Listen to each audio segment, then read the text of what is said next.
Hello students. हाँ भाई, वो बीच में थोड़ी टेक्निकल प्रॉब्लम के कारण वीडियो अपना बंद हो गया था। तो अब देखिए आगे कि जैसा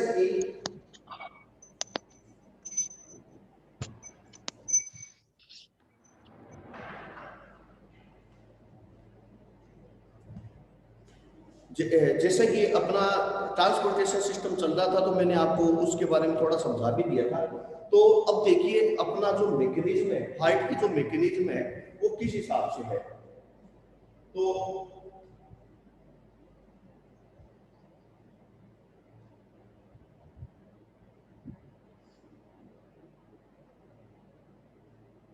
हार्ट की रिकॉर्ड में के लिए तो सबसे पहले देखिए लंग्स है। तो अपन जो एयर लेते हैं लंग्स में, लंग्स के स्ट्रक्चर में मैंने आपको बताया था कि लंग्स के चारों तरफ ब्लड वेसल्स पाई जाती है। स्ट्रक्चर को अगर दोबारा से देखना, मैंने आपको बताया भी था, इसके चारों तरफ क्या पाई जाती है, ब्लड वेसल्स पाई जाती है। तो जैसे ही हम रेस्पिरेशन करते हैं, ब्रीथिंग करते हैं, तो सारी की सारी ऑक्सीजन ब्लड किस में डाल देते हैं, सॉरी ऑक्सीजन जो है वह लंग्स से किस में चली जाती है, ब्लड से। और यह पल्मोनरी वेंस के द्वारा, ठीक है, पल्मोनरी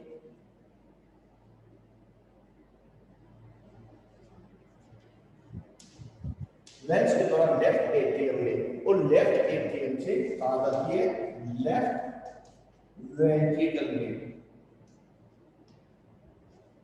लेफ्ट एट्रियम से लेफ्ट वेंट्रिकल में चली जाती है। ओके स्टूडेंट्स, यानी लंग्स, लंग्स से पल्मोनरी वेंस के द्वारा, क्योंकि पल्मोनरी वेंस प्योर ब्लड को ट्रांसपोर्ट करती है। तो पल्मोनरी वेंस, पल्मोनरी वेंस से लेफ्ट एट्रियम, लेफ्ट एट्रियम से लेफ्ट वेंट्रिकल, और लेफ्ट वेंट्रिकल से यह स्टूडेंट्स कहां चली जाती है, हमारे बॉडी ऑर्गन, कहां चली जाती है, बॉडी ऑर्गन। यानी यहां से यह हमारे पूरे बॉडी ऑर्गन किसके थ्रू चली जाती है, आर्टरीज, आर्टरीज के द्वारा, आर्टरीज के द्वारा क्या है, हमारे पूरे के पूरे बॉडी ऑर्गन में चली जाती है। अब होता क्या है स्टूडेंट्स कि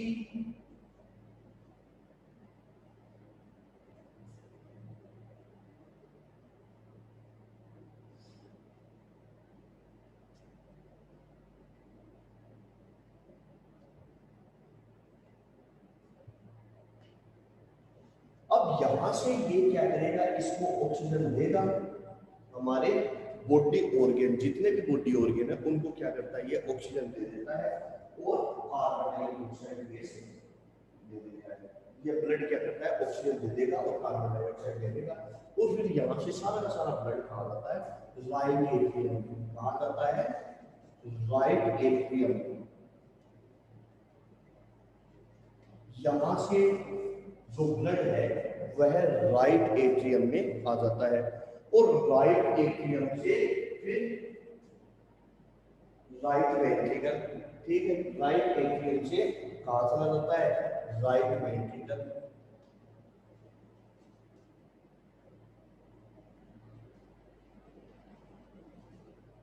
राइट एट्रियम, राइट एट्रियम से राइट वेंट्रिकल, और राइट वेंट्रिकल से फिर वापस लंग्स में, वापस लंग्स में किसके द्वारा, पल्मोनरी आर्टरी, यहाँ पल्मोनरी वेंट से, और यहाँ पल्मोनरी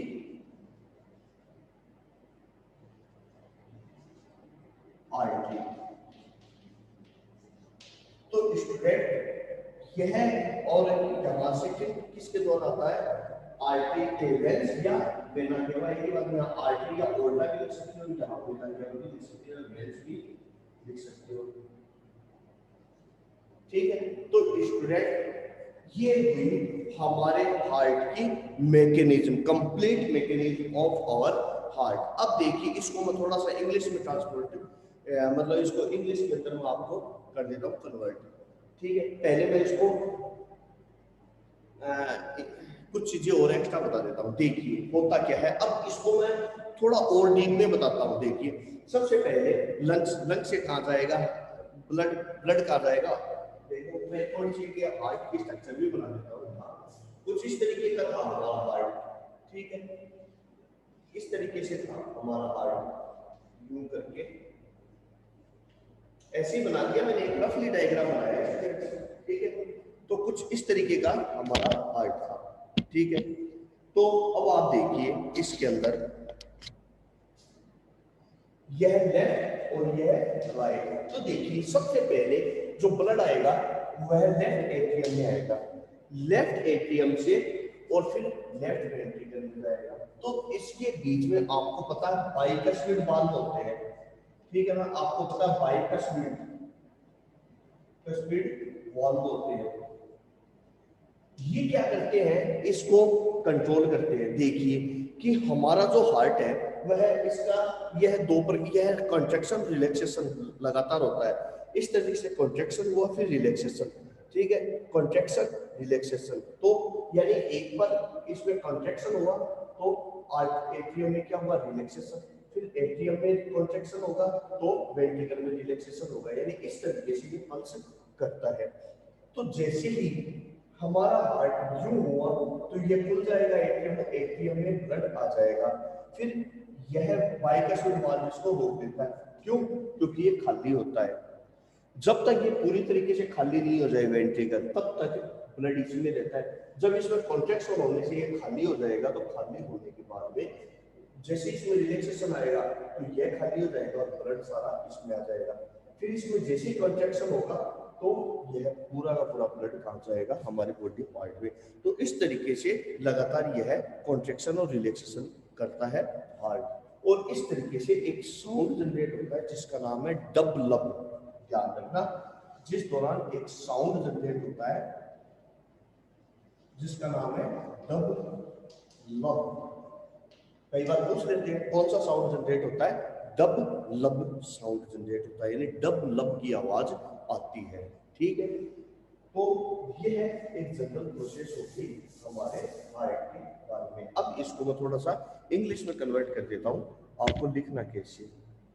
तो देखिए heart is a muscular organ the which pump the blood in whole part of our body continuously.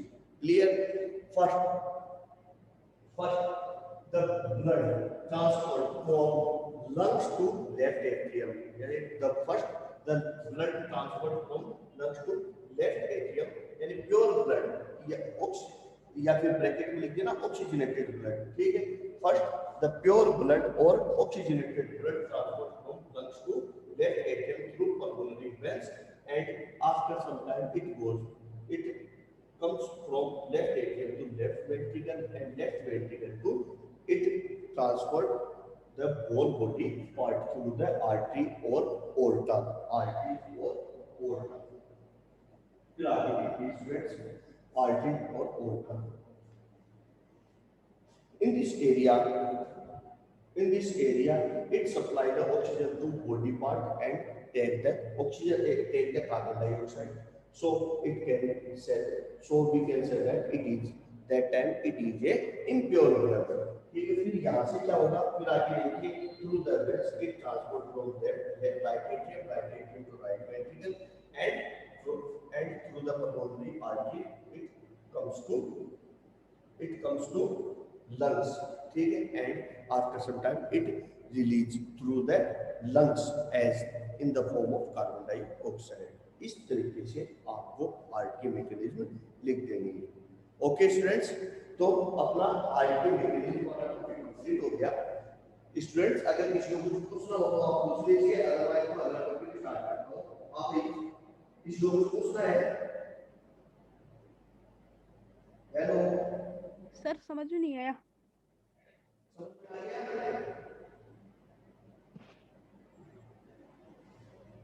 Hello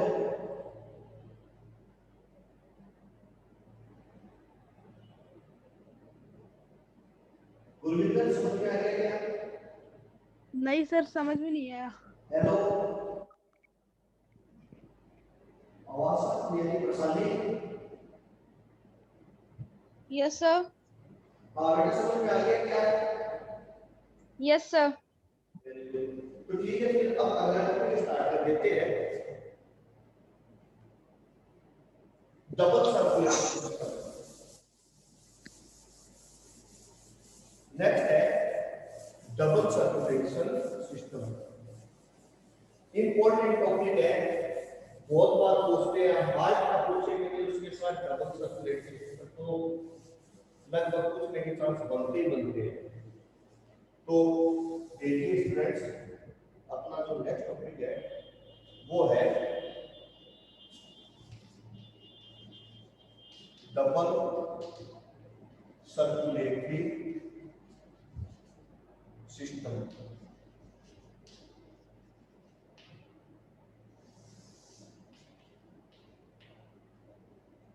अपना जो नेक्स्ट टॉपिक है वो है डबल सर्कुलेटरी सिस्टम।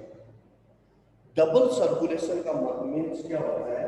देखिए कि जो ब्लड होता है, ठीक है, यह ब्लड हमारे हार्ट से 2 बार पास आउट होता है, ठीक है, यानी कि हमारा ब्लड अपना एक साइकिल कंप्लीट करने के लिए, एक साइकिल का मतलब है लंग्स से जा करके पूरी बॉडी के अंदर घूम करके वापस लंग्स तक आने में हार्ट से 2 बार पास आउट होता है, ठीक है।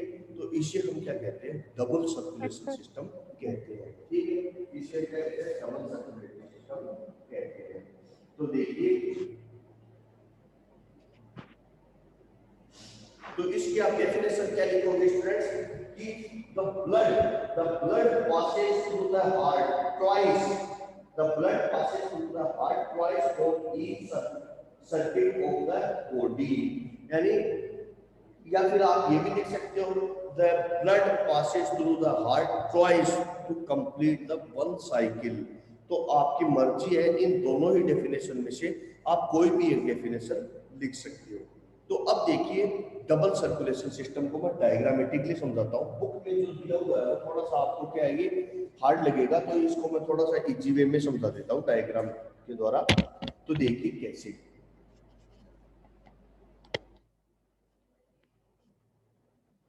हाय स्टूडेंट्स, देखिए सबसे पहले ये वैसा ही है जैसा पहले बनाया था हमने, बस थोड़ा सा अंतर है, थोड़ा सा डिफरेंस है। तो सबसे पहले देखो, ये लंग्स है,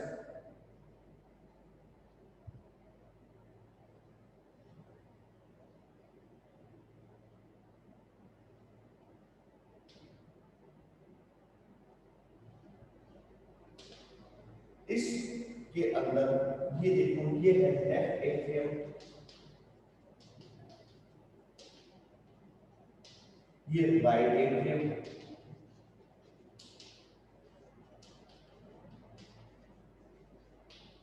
ये सॉरी लेफ्ट वेंट्रिकल, ये है लेफ्ट वेंट्रिकल, ये है लेफ्ट वेंट्रिकल। फिर ये है राइट एट्रियम,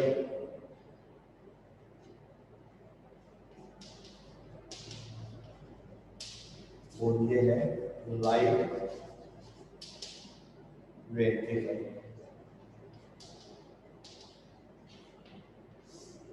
कि अपना जो हार्ट है स्टूडेंट, वो 4 चेम्बर्ड है। अपना जो हार्ट है वो कैसा 4 चेम्बर्ड है। इस तरीके से ही हमारा हार्ट डिवाइड होता है। फिर आगे देखिए कि सबसे पहले आपको पता है लंग्स है, ये है लंग्स। इस लंग्स से ब्लड कहाँ जाता है? लेफ्ट एट्रियम में जाता है, ठीक है। लेफ्ट एट्रियम से लेफ्ट वेंट्रिकल में जाता है, क्लियर। और लेफ्ट वेंट्रिकल से फिर कहाँ चला जाता है? अपने बॉडी ऑर्गन में चला जाता है, ठीक है। फिर यहाँ से अपने बॉडी ऑर्गन में चला जाता है। ये है बॉडी ऑर्गन। यहाँ मैं थोड़ा सा इसको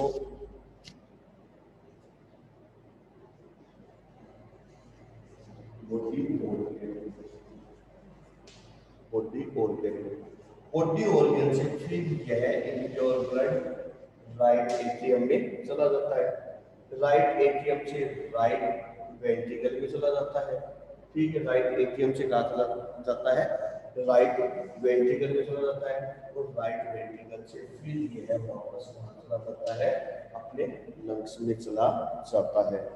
तो यह, तो अब आप आगे देखो कि जो ब्लड है वो लंग्स से वापस लंग्स में आ रहा है, तो हार्ट से 2 बार पास आउट हुआ। एक बार तो देखो प्योर फॉर्म में, और दूसरी बार इम्प्योर फॉर्म में यानी एक बार तो इधर से गया, दूसरी बार इधर से।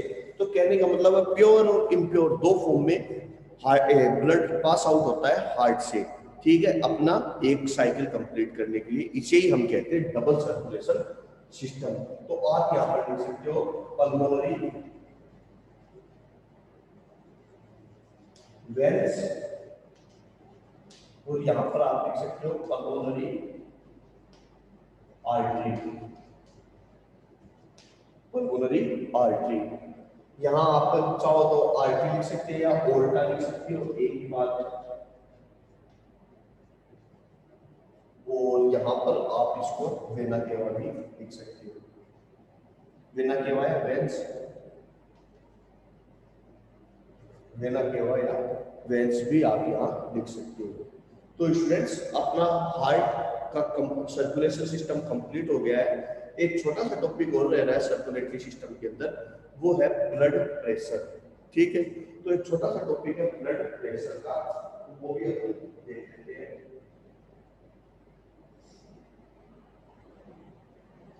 तो नेक्स्ट टॉपिक वो है ब्लड प्रेशर।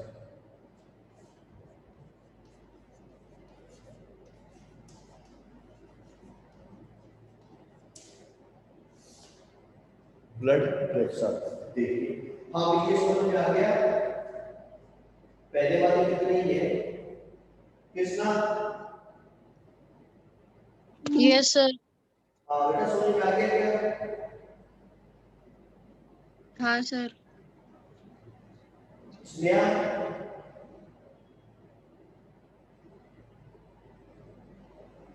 इसमें आ गया क्या समझ में? Yes sir. सुमित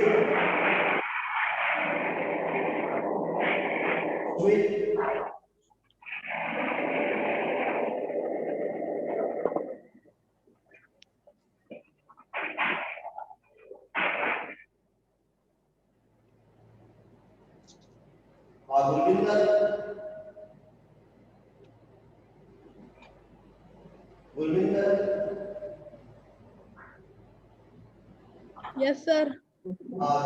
समझ में आ गया क्या गुरविंदर? यस सर आ गया। हाँ आ गया ना?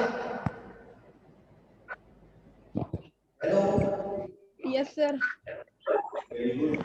तो स्टूडेंट्स देखिए, हालांकि ऑनलाइन क्लास से कई बार क्या होता है नेटवर्किंग के कारण भी होता है, कई बार साउंड भी साफ नहीं होता है, उस वजह से भी नहीं समझ में आता है, या हो सकता है कि मेरे समझाने में भी हो सकती है कोई कुछ मिस्टेक हो जाए। तो कोई भी एनी अदर एल्स कोई भी रीजन हो तो आप स्टूडेंट्स शर्माइए नहीं, ठीक है। हो सकता है कि ऑनलाइन पर अगर आप नहीं पूछ सकते हो तो आप मुझे डायरेक्ट फोन करके भी पूछ सकते हो, ठीक है।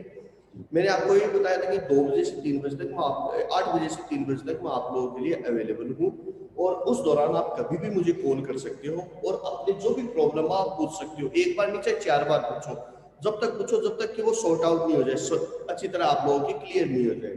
तो ठीक है, देखिए स्टूडेंट्स नेक्स्ट है अपना जो टॉपिक है नेक्स्ट, वो है ब्लड प्रेशर। ब्लड प्रेशर यानी बीपी, जिसको आप कहते हो बीपी। तो स्टूडेंट्स देखिए ब्लड प्रेशर, देखिए हमारी जो वेसल्स है, ब्लड की जो वेसल्स है, देखिए स्टूडेंट्स पहली चीज मैं बता देता हूँ, बीपी ये आज आम समस्या है। हर घर में किसी न किसी हमारे होम मेंबर के किसी न किसी हाउस मेंबर की यह प्रॉब्लम मिलेगी। एक पर्टिकुलर एज पार करने के बाद में, क्रॉस करने के बाद में, लगभग पहले तो 50 या 60 क्रॉस करने के बाद में, आजकल तो लगभग 40 35 क्रॉस करने के बाद में भी ये समस्या होनी आम हो गई है। तो देखिए इसका आपने देखा होगा, बीपी को मेजर करते हैं, मापते हैं उसको, उसका मेजरमेंट करते हैं, तो किससे किया जाता है, ध्यान रखना, आर्टरीज से किया जाता है सबसे, ठीक है, समझ गए। तो जो ब्लड प्रेशर है उसका जो मेजरमेंट किया जाता है वो किससे किया जाता है, आर्टरीज के द्वारा किया जाता है, न कि वेन्स के द्वारा। आपने देखा होगा एक पट्टा सा बांधते हैं। तो होता क्या है ब्लड प्रेशर, तो आप देखिए स्टूडेंट्स कि यह अब हमारी ब्लड वेसल्स है, आर्टरीज है, तो इसके अंदर ब्लड फ्लो होता है, ठीक है। इसके अंदर क्या होता है, ब्लड फ्लो होता है। तो जब ब्लड फ्लो होगा तो यह ब्लड सामने जाएगा, लेकिन यह उसकी वॉल, आर्टरीज की जो वॉल है उस पर भी प्रेशर इंजेक्ट करेगा, ठीक है। उस पर भी क्या करेगा, प्रेशर डालेगा। जैसे कि पानी की पाइप है, उसमें से पानी जाता है, तो वो पानी उस पानी की पाइप के ऊपर भी तो प्रेशर डालता है, ठीक है। अगर वो छोटी सी फूट जाए तो देखो पानी की धार कितनी लंबी जाती है, इसका मतलब वो उस पर भी प्रेशर डालता है। तो कहने का मतलब है ब्लड जो है वो इन वेसल्स के ऊपर अपना प्रेशर डालता है, और इस प्रेशर डालने को ही हम क्या कहते हैं, ब्लड प्रेशर कहते हैं, ठीक है स्टूडेंट्स। इसको हम क्या कहते हैं, ब्लड प्रेशर कहते हैं।